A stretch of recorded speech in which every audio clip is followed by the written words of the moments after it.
Hi, I'm DV LeBron with the Ellis Talker Show. Today, my very special guest is the Vice President of the Border Patrol Council, Mr. Art Del Cueto. How you doing, sir? Perfect. How are you, man? Thank you for having me on. I appreciate it. No, thank you for coming on. If some of you don't know, Mr. Del Cueto goes to all, he talks to a lot of media and he talks about the things that are going on the border. So you guys hear a lot of things on or online and you see a lot of things on TV. Well, I wanted to get somebody who's actually on the front lines on here that knows about what's going on there so that you guys can be informed. So, Mr. Del Cueto, can you tell the audience a little bit about yourself and then we'll get into the good stuff? Yeah, no, for sure. No, so honestly, thank you for having me on. I am the vice president of the National Border Patrol Council, and when I do a lot of these media things, I don't speak on behalf of the agency, obviously, right? Because it's frowned upon. But thankfully, I fall under the umbrella of the union, so I'm able to talk about the real issues that are going on out there.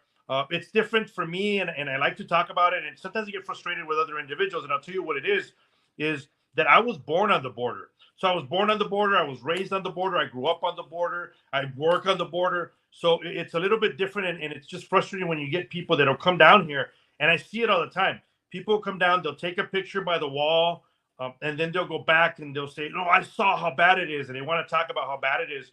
That frustrates me, right? Or they'll say, "Well, I know how it is because I got friends that are there." Look, dude, I don't have just friends that are there. I'm there, and I've been here my whole life. So I think that's what frustrates me nowadays. It is a big topic. The border issue is a big topic, and everyone claims that they know something or they want to be relevant. That's why, frankly, I do a lot of this. Is I don't turn down interviews. I think it's important. I think everyone needs to know what really is going on. On a side note, I have my own show, which is available on iHeartRadio and Spotify. It's called The Green Line. I do that once a week, so it's an hour once a week. I do that on my own time, and it's just so I can explain to people what's going on, and at the same time, I have fun with it because I also call out bad management once in a while. People are quick to attack the administration, and they do this and do that. But it's managers within the agency are also some that you have to look at that are at fault for a lot of this. And I'll give you a case in point.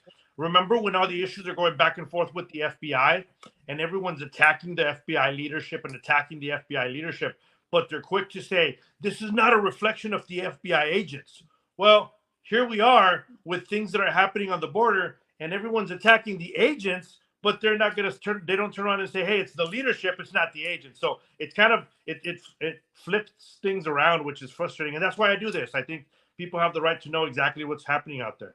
Brother, that's why I do my show, to try to inform, because there's nobody that's going to know exactly what's going on than somebody who's got to do it every day, and Right. especially somebody that grew up down there. So kind of open it. So one of the things that people bring up nowadays is you had up until about what 2020, you had kind of the regular flow going. That this is I'm just going by what national Right. media has said and stuff. You correct me when we're going through, but up to 2020, we kind of had the trickle, the normal kind of what goes back and forth, and then something changed. Something, and I mean, I know that there's a different president. I get it, but there was Right. something, a policy or something that you had to do different, and now there's approximately what 10 million people that have come over. So it's So the rhetoric. That's where the problem came. The rhetoric changed. It was before even the presidential change. You had an administration that was wanting to be, the next president, and during their entire campaign, they pushed on that. Immigration was a big issue. They talked about it constantly, and they had the rhetoric of, "Hey, when you come across, we're going to give you an opportunity to stay here and then be able to present your case while being here instead of being sent back or having made to wait or even had to be detained." Because I think that's also a big issue is the detainment. There's individuals that come across the border, they realize that all they have to do is say they're seeking asylum and they're not going to be detained. They're not going to have to prove their case immediately. Under the last administration, you would get detained.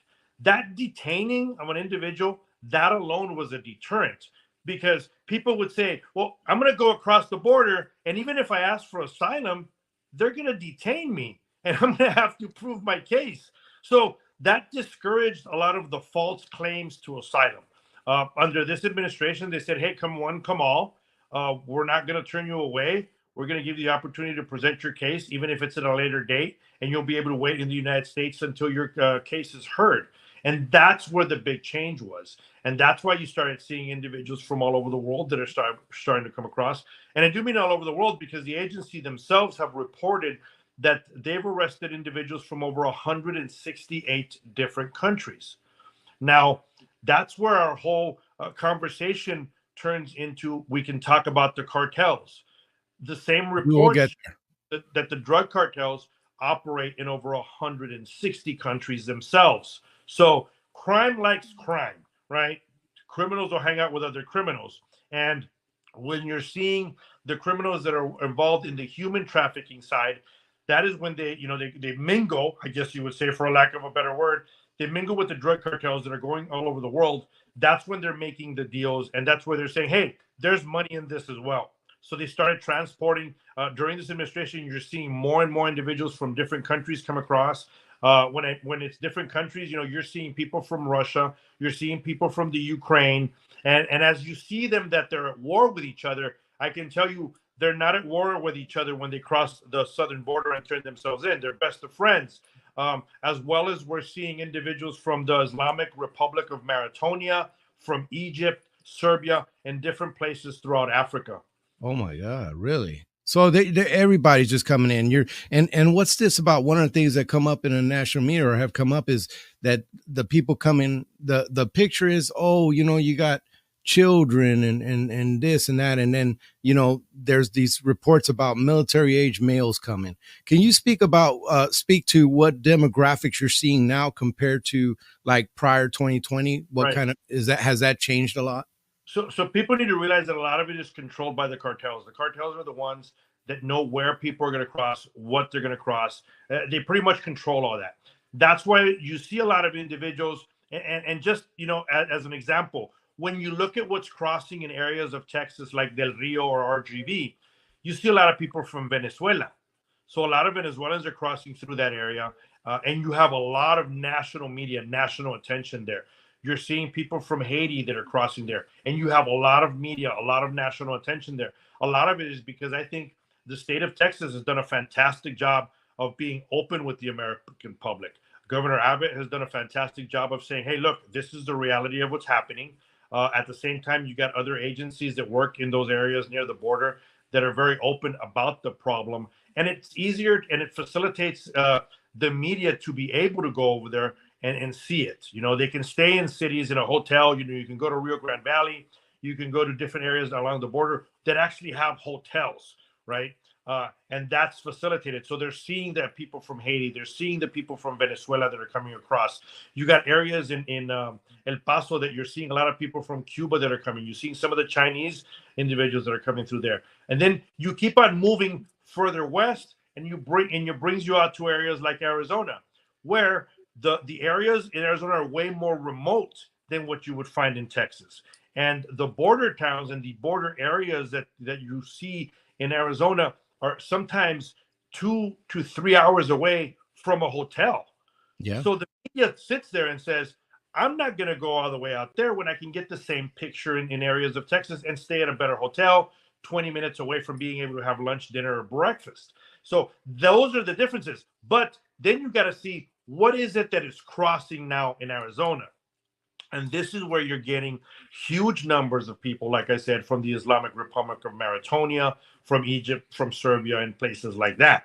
Now, since the did you see it shift, brother? I'm sorry to interrupt, but since Abbott started doing this stuff, did you see it shift to your sector? You were seeing the numbers still coming across, but not the huge numbers. But we're talking about who is crossing from where, right? Right. So still getting the Venezuelans over there in Texas. You guys weren't in Texas, wasn't getting all the Mauritanians and Egyptians, so they started crossing in this area, and the cartels are smart. They know what they're doing. They realize that the media attention isn't so much out here because of its remoteness. At the same time, the number one area for gotaways has been the Tucson sector in Arizona. So, that's the attention that a lot of people are looking at, because it's just harder, more remote areas. a lot of the agents that are working out in Arizona, when they apprehend a large group, they sometimes got to drive 2 hours to a processing facility. Yeah. So that's 2 hours away from the line. So that's more gaps, more openings. Therefore, that's why you have more gotaways in this area, because there's more time with when there's not agents out there because they're too busy transporting and having to do processing. So that's where you're seeing the reality of how the cartels control the groups. They know what individuals from what countries to cross in what areas. Even that is strategically done by the drug cartels. Which cartel owns that right now? So out here in this area where we're at, it's the Sinaloa cartel. So it's still, Sinaloa. fractions of, the sons of Chapo Guzman. But there's also another cartel from Guadalajara that are Yeah. constantly going back and forth, and they're fighting over positions of power. That new generación or whatever. Yeah, Nueva Generaciones. You've seen a lot of gunfights that have been going on near Sassabee, near Lukeville. The fight back and forth for power. You also have the Cartel de Caborca, which was aligned with the Nueva Generación, and those people are some of the individuals from the old regime of Caro Quintero. What is the average agent going through on a daily basis? What does their life look like? So it's frustrating. I'll tell you where the frustration also comes. Obviously people know, and I can't tell you how many there are or where they're placed, but individuals know there's sensors throughout the border. And it gives you signals of where groups are crossing, how many are crossing. And what the biggest frustration is, agents will sit there, they'll apprehend a group that turns themselves in, and while they're sitting there with that group that turns themselves in, waiting for transport, they realize that sensors are going off around them, and there's more groups coming across. Those are the individuals that the agents wish they could go out and chase, because they realize, it's so easy to come into the country right now, ask for asylum, and get released. These others that are going that extra step, not to get, no pun intended, of course, the extra step, not to get detained, not to get apprehended, not to be found out. Those individuals, it's scary to even realize what criminal background they truly have, or what are their real intentions, or what is it they're bringing into the country at that time. Art, how's it feel like when you're sitting there and you're thinking, I'm doing this thing, and there's a possible terrorist coming through there? When is that frustration boiling along the membership, the Border Patrol Council membership? It's very frustrating. It's very angering. And as I said, the big frustration as well is that you don't have individuals that are in leadership positions that are saying something about it. And it angers me, because I'll tell you what, I see it all the time. There's individuals that they'll toe the company line. They're happy towing the company line. They're worrying about their job. They're getting bonuses at the end of the year and what have you. And they wait till they retire, and a lot of it you get it from the leadership, right? Because that's what sells. That's the shock value. Mhm. People are enamored with titles and what's on their collar. So a lot of times you get individuals that have been in the agency, they've been in leadership positions, and once they retire, they're all over the media, bad mouthing things that are going on. And I think that's also another frustration is, the boots on the ground see that and they think, hey, I remember that guy. I remember when he was a leader in this organization, and he didn't do anything at that time. They wait till they retire. They wait till they get their bonuses. They wait till they find another job that pays well, and now they're cushy and they're good to go. And now they decide to be vocal and talk about it. That's another huge frustration that a lot of agents. That's weak as hell. That's just weak. I mean, But it, it gravitates to those guys, because they sit there and let's face it. When you say, "Hey, former agent that did 18 years on the line," uh, they look at it of whatever. But when they say, former guy that had this leadership position and now he's speaking out, and people love that. It's weak. It really is weak, and it's angering. And I see it all the time, and I try to call them out, because when I see them out there, I'm like, dang, I remember you. I remember what you did when you were, in a leadership position, or what you didn't do for the what agent. you didn't let me do, what you didn't let me Right, do.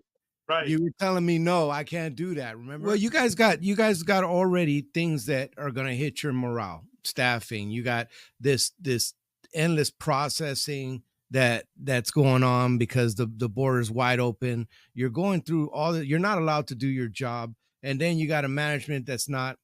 not supportive. You got a political structure that's a mess. You got one day you got some congressman telling you you're the greatest thing to slice bread, and then the other day you're getting told that you're just the enemy of the state. How does an agent function with this kind of dysfunction coming from Washington?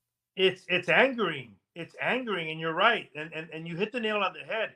It's frustrating because you see some politicians that at one point they'll sit there and they'll say, "Hey, you're doing the right thing. I'm on your side," but they're quick to share and click the any story that'll get them more likes. It's just frustrating, man, and I see it all the time. Look, I have my own Instagram page. That's where you found me. I post the truth of a lot of things. I do as much as I can so people can know what's going on. And I have, a good amount of following, but nothing compared to these other guys that, constantly post controversial stuff. And I call them out. I've called them out sometimes privately. I'll send a message and they'll respond and they'll say, "Oh, well, hey, it is what it is. But people are liking it, so I can't take it down." And I'm thinking, wow, the same guys that have been calling out, fake news are now comfortable pushing their own fake news. Oh man, what's the biggest misconception you think the American public has about what's going on down there? I think the biggest one is that it's the agent's fault, or that the agents can just say, "Hey, I'm not going to follow this order. I'm not going to do this. I'm not going to do that." No, especially when it comes to the issues with the border fence, and the cutting of the barbed wire. Yeah, I've tried to explain it. It's hard to explain because some people dig their heels and they already got in their mind their own agenda of what they want to think about.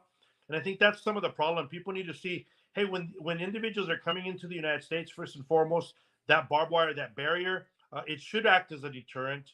And you would hope that people would change their mind, because a lot of these areas where these people are crossing, they're crossing in areas that are very near a port of entry, but they're not going to the port of entry because the cartels control the group and they tell them, "You're not going to go through the port of entry. You got to go through here."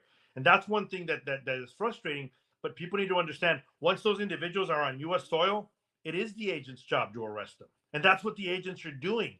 But everyone will post and to say, "Oh, your oath, oh this, oh that," and I'm thinking, gosh, guys, they are doing their oath. They're arresting these people. They're fingerprinting them. They're going through some kind of vetting. The problem is that the administration is releasing them. That's not the agents. And I think that's the biggest misconception, is they think agents can just say, "Oh, I'm not going to do it. I'm going to refuse to do it." yeah. That's not how it works, man. No, no, it's not how it works. It will end your career, and it has some very serious consequences.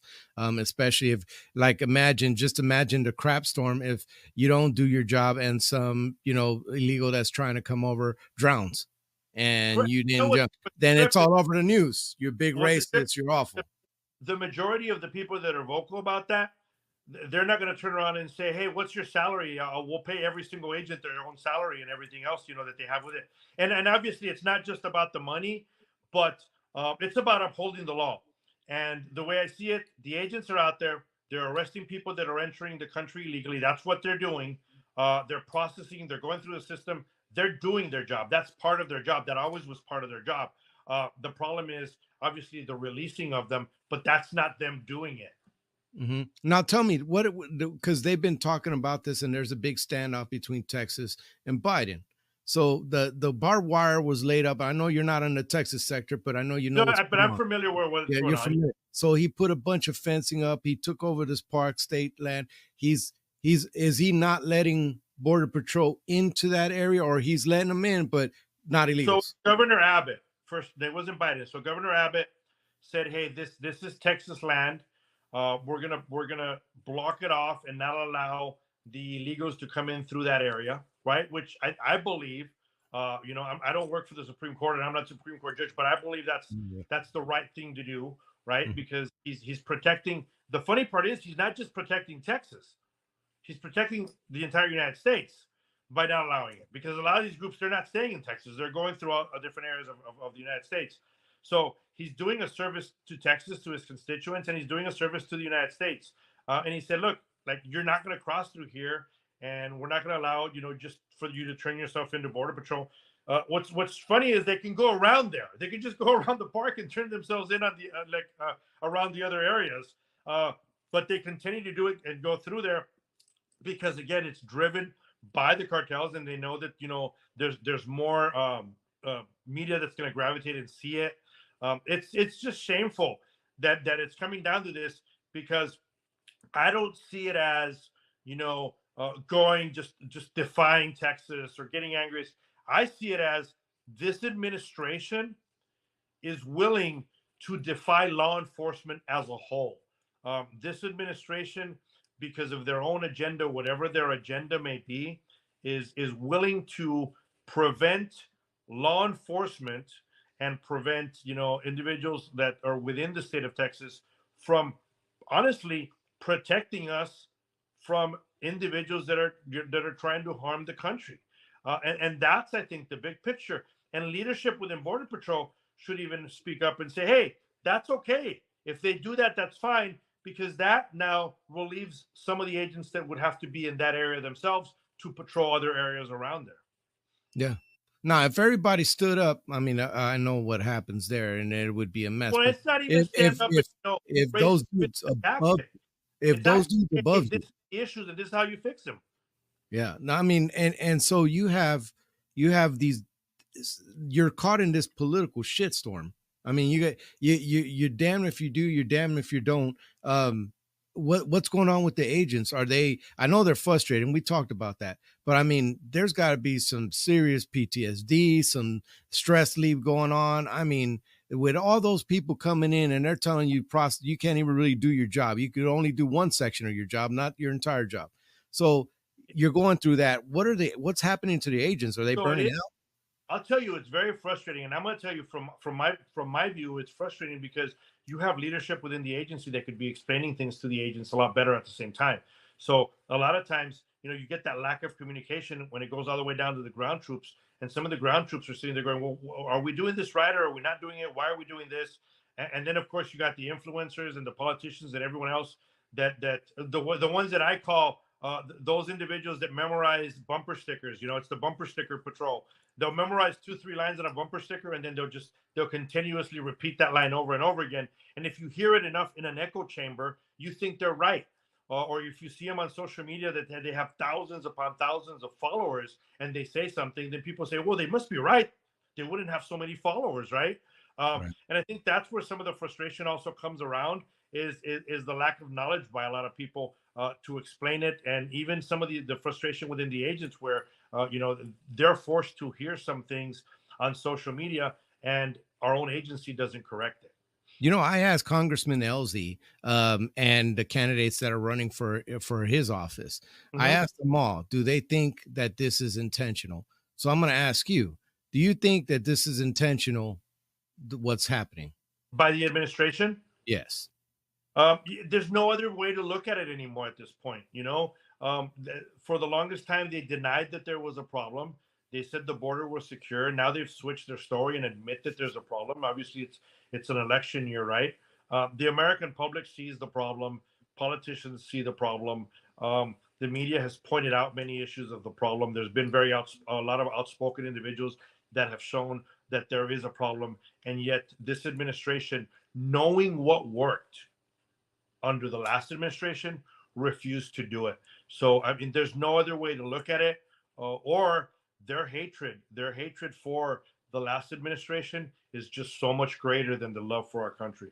Oh, and I think I heard you say that before, because that I see. That I see. I'm not going to do it because Trump did it, even though it worked, even though, it kept the numbers out and whatever. It doesn't matter. He did it. I'm not going to do it. Right. It is absolute stupidity. That's And not how you run the country. I talk to individuals from both sides of the aisle. I especially like to talk to people that are anti-Trump. That's who I Mhm. really like to talk to, and I'll tell you why. Because if I'm talking to somebody that has the same views as me, I'm not really going to change anything. What are you doing? And Mhm. people love that. Unfortunately, people love that. You see it especially on social media. They love for everyone to love them. Everyone's got to love me. I have people that on my social media that contradict me or say stuff. I've never had an issue with that. I will tell you, I have an issue when people that don't know what they're talking about jump on my social media and they attack the agents. If you do that, that's an automatic ban on my eyes. You're going to attack the agents, you're gone. But if you think I'm wrong on something, I get it, and we can discuss it. And I've done that. But I like to talk to the people on the other side of the aisle that don't have the same agreements, because this is what I always ask them. I say, what affects you more, gas prices or what gets posted on Twitter? What affects you more, taxes or Twitter? Food on your table or Twitter? Your job or Twitter? Feeling safe at home or Twitter? Everyone's going to answer. No one's going to answer Twitter, because that's not what affects them on a day. You put gas on your vehicle more than you check Twitter. You know what I mean? So that's all I tell them. I said, look at those things, and then you decide who you think you should vote for. Yeah, and you know what? It's kind of like, because we come from the same community, and we grew up a certain way, and you get to see things, and you go on with life, and you see things a little bit differently. At least that's how it went for me. Yes. Every Puerto Rican is they, when they're born, they get a Puerto Rican flag and a Democrat card. Those things kind of, Right. and with time and going around the world and seeing things, I changed up. But that said, it there's always a conversation in that, going into their mindset. There's a conversation about they always talking about that, the Border Patrol is a bunch of racists, bunch of this. They don't know that the Border Patrol is mostly manned by Latinos, right? Can you tell Right. me about that? Yeah, no, that's definitely it. The majority are Latinos. Look, I'm Hispanic. There's no denying it, obviously. Mhm. And I've never faced that racism, to be honest. And like I said, I've worked in law enforcement for over 27 years. And I worked for the firefighting before that.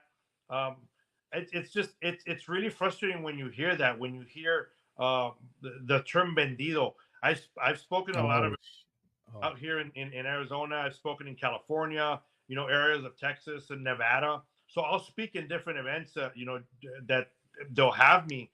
And I've spoken in the South. I've spoken in North Carolina, South Carolina, Georgia. I've spoken to those events.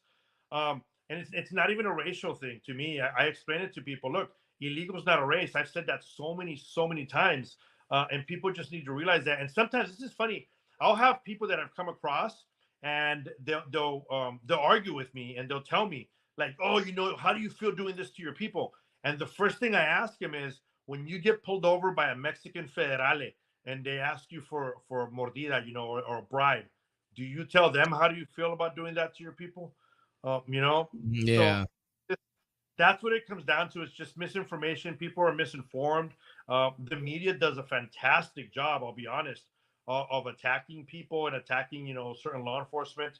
We're forced, as Hispanics, a lot of us will gravitate towards some of the Latin American, or the Latin Yeah, television, the Latin media, and Telemundo. have enough people on Univision or Telemundo that are telling a certain story. I've been on their channel a couple of times. I've done some of their reports. Sometimes they don't even get broadcast, and I call them later and I said, "What happened? Was it not good enough?" And I know I got a couple of friends over there that have been really honest, and they'll tell me, "Look, the producer just said what you were saying isn't within our agenda," and their agenda, they don't like the way I say it, because I break it down and I explain it. One of the big issues that I talked about that they never aired. Remember during the pandemic, where the borders were closed? Mhm. Well, the borders were closed for legal crossers. That's who the pandemic was closed for. So individuals that live in border towns, right? The majority of them are Mexican people that live in border towns, that had the proper documents. They went through the proper, laws to get these border crossing cards. They were not allowed to cross the border because of that pandemic. However, that entire time when this was going on, if you were an illegal from anywhere else in the world and you crossed in between the port of entries illegally and you claimed asylum, you were released in the United States. And that's another thing that I want to point out, that this administration, they continue and they reward, and they've done it from day one. They reward lawlessness and the criminal element, and at the end, the people that are following the law are the ones that are suffering. And it doesn't matter whether you're white, Hispanic, or whatever other color you want. Pick any color of the rainbow.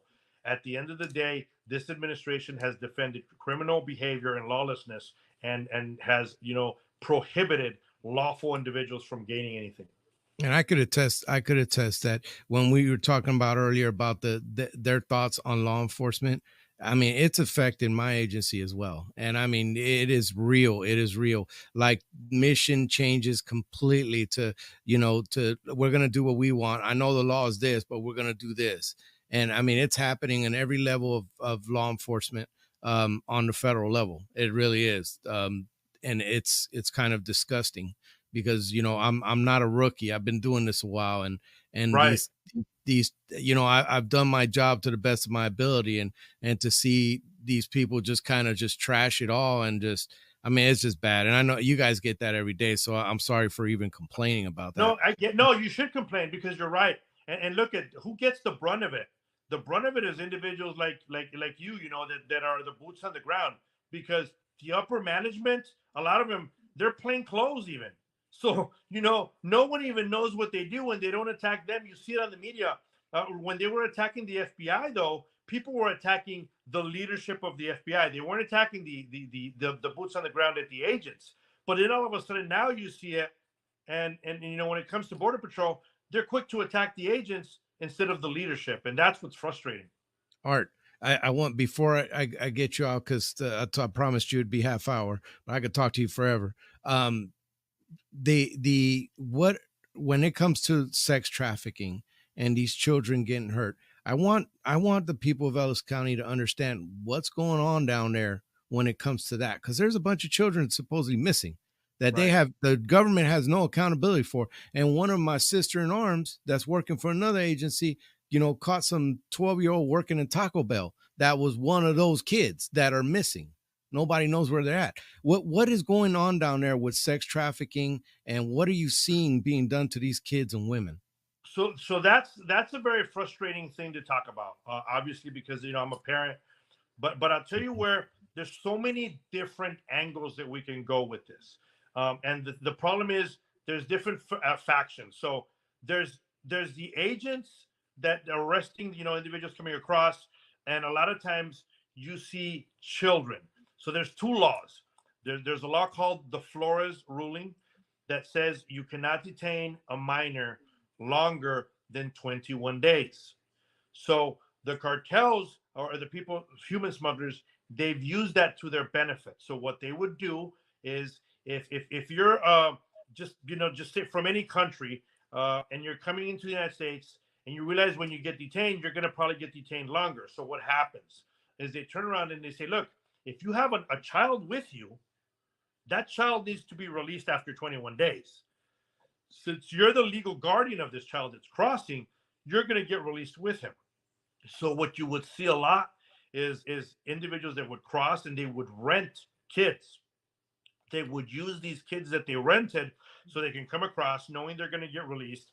Then once they get released, they send that child back to Mexico, and it just gets recycled in somebody else. So the kids go back and forth, and you see this kid several Yeah, you times. have fingerprint child after until they're a certain age. So that's what people need to understand. Uh, so the cartels know, hey, if it's a minor, they're not going to get fingerprint anyway, so you're not going to make them out. So that's one of the problems. Another one is a lot of these kids already have family in the United States that they left a long time ago, and they're utilizing, you know, these gaps now to be able to come across, and they themselves are come across unaccompanied. But the big misconception is thinking that the U.S. government or that Border Patrol agents in particular are the ones that are separating families and losing those kids. No, a lot of it is these kids that have come across as rentals, or kids that have gone through and gotten away, or kids that have come and they're minors and they get turned over to other entities, NGOs, non-government organizations that, I will add, are getting money from the government to run their agencies, right? It's a big And racket. they're care of, you know, connecting them with family members. A lot of it is, remember during the Obama administration when you had all those unaccompanied juveniles that were coming across. That was during the Obama. That's when the kids in cages, that later on they waited for Trump to go into office to start showing kids in cages and say, "Oh, look, Trump's putting them in cages." Well, I'm not going to defend the Obama administration, but I will tell you those were not kids in cages. There were kids in detention in holding cells until they were sent to a detention facility. That's how it was. It was a minimum amount of time, and there was thousands of them coming across. A lot of them, uh, and you know this. What is a juvenile? What is the legal age to be a juvenile? 17. 17, yeah. So a lot of these that were being called juveniles were 16 and 17-year-olds. Now, I've been attacked for saying this, but I'll still say it.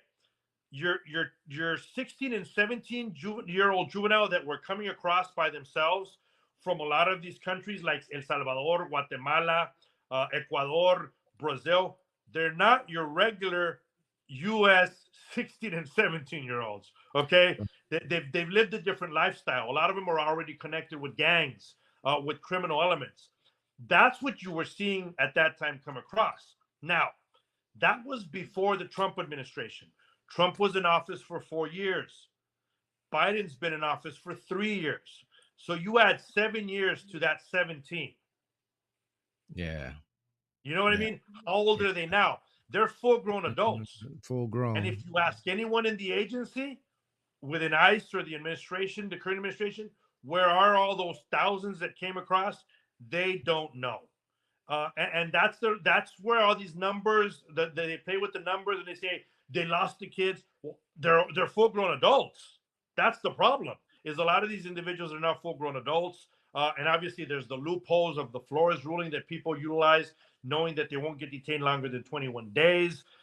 Then you got another the Ninth Circuit Court ruling in the state of Arizona where you cannot detain people in the facilities that are out here longer than 10 days. So now that's another loophole. So that's why you see people come through the Tucson sector because they know they're not going to be detained longer than 10 days. And the cartels, they know all that. They know every single step. They know where to cross, what to do it. And again, this administration just continues to keep their eyes closed and not do anything about it. I always wonder, and all that stuff, it gets big. Like you start talking World Economic Forum. I mean, you could get lost in that whole thing. But Yes. I mean, it's a deep, deep issue. And you have all these people coming. A lot of them, we have no idea what they're doing. These kids that are coming that apparently they're like, oh, yeah, that's my Theo. And Yeah. probably not their Theo and probably not their, relative at all. Yeah, And and when you catch a group of 300, say you catch a group of 300, people say, well, they should vet each one and make sure. Man, you catch a group of 300 and they're just saying that's my uncle. Yes, that's my uncle. It's not so easy when you don't have enough manpower to do it. But I'm careful the way I say that because then people will say, okay, you guys just if you get more manpower, you can fix it. No, it's policies. You need the right policies. And right now, there's so much frustration amongst the agents. I remember when I years ago, you would see agents that would join this agency and they'd get to the age of where they were eligible for retirement and they would stay, or they would get to the age of where they were mandatory retirement and they would ask for extension. So Border yeah, Patrol, you hit 57 years old, you got to go. You have yep. to ask for extension, and you'd see that. Now, what you see is the minute agents are eligible, they leave. And if you're one of those agents that's been eligible but you're still here, they ask you all the time, "What the hell is wrong with you? Why are you still here? I'm questioning your sanity." One bad day, one bad day, Yeah. What was that? They're like one bad day or two bad days in a row and I'm Yeah, gone. yeah, Yeah. yeah. 2 bad days and a wake up. Yeah, two bad days and a wake up. Yeah, no, I've heard those lines before. So in kind of closing, I want to give you the mic to talk to the people about what you think or what that your brothers in arms need to do this mission right. What is the thing that you guys see because you guys know that people don't know, and I want you to kind of grab the mic and talk to them. Look, what we need is policies. That it's really simple. People talk about more agents, hire this, hire more. You need the right policies. That's what you need at the end of the day. You're not asking for more money if to get more taxpayer money. Nothing like that. You need the right policies. You need to ask the agents exactly what works. And the reality is, during elections, you get a lot of politicians that ask agents, that ask the council. They want endorsements and they ask what's going on. But unfortunately, sometimes once they're in there, they gravitate towards leadership. They gravitate towards what some people's color, and I think that's the biggest frustration. And realistically, you see all the attacks. You see all the attacks on law enforcement. You see it, against border patrol agents, against regular local PD. You see it against corrections officers. And just so everyone knows, because that's a big pet peeve of mine, do not call them prison guards for Pete's sake. They're corrections officers, okay? And the way I see corrections officers is they're working in the toughest cities in America, because everyone that is their customers, they're all criminals, and Mhm. respect them as such. So that's part of the difficult Thank you. positions, is people need to realize that each and every day, it is a thankless job, but we still do it because we believe in something, and we believe we have that small shred of hope. And all I want is for the people of America, whether you're on the right side or the left side of the aisle, to care about this country as much as we care about each other. Yeah, yeah. And man, thank you so much for doing this job, brother. You're standing to watch, you're on the line, you're doing it, man. It's you and your brothers doing it every day. And the worst part about it is that you're in the biggest political shitstorm ever in the history of the United States, and you're right in the middle of it, trying to do your job, the job that you swore to do, and you're trying to do it, and you're caught in between a big thing, and until policy changes, administration changes, whatever, something's got to change, or we're going to end up getting another 9/11 or worse. Unfortunately, you're right, and I think those that are wanting to harm our country, we already have a good amount of them inside the country, because of gotaways and the failed policies of this administration. Thank you for having me on the show. I really appreciate it, honestly, and I hope you get 1 billion views, because Thank everyone needs to see what's going on, and know the truth. And that's another thing. People, careful who you follow at times. Sometimes you'll follow those individuals because, like I said, they memorize the right bumper stickers, and you think they're the cool kids, but that doesn't necessarily mean they have all the facts. And do me a favor, if you guys can follow me, I'm on Instagram as the official Art del Cueto page. Follow me there. At the same time, find the Green Line. That's one word, the Green Line, right. on Spotify or iHeartRadio, and listen to my show. And at the same time, give support where support needs to be given, because at the end of the day, the people that are out there, boots on the ground, that have taken the time, that have gone to the academies, that have actually sweat in Glencoe, I might add. Thank you. Those are the individuals that actually know. And I say Glencoe because I know where some of you all went to and everything. But honestly, every law enforcement officer, regardless of where they went, they know, and especially those that have been in there, over 15 years. Yep. Well, can you stick around real quick? Yeah, for sure.